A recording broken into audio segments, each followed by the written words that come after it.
Hi guys! Day 3 dito sa ating kitchen DIY renovation. Ayan. Inaayos na lang niya yung base ng island natin. Ayan siya. Siniset up na lang niya para ready na para sa pag dineliver yung natin, countertop natin.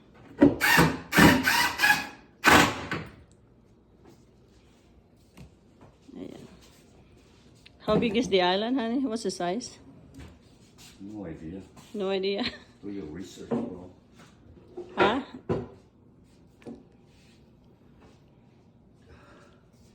Ayan.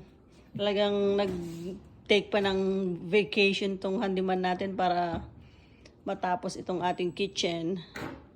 Ayan na guys, yung ating kitchen cabinets. Pero hindi pa nailagay yung handles niya.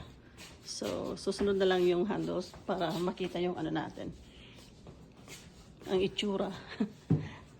Kasi wala pa yung hindi pa na-deliver yung countertop natin dyan. Kaya ganyan pa rin siya. So far so good on our day 3 home reno.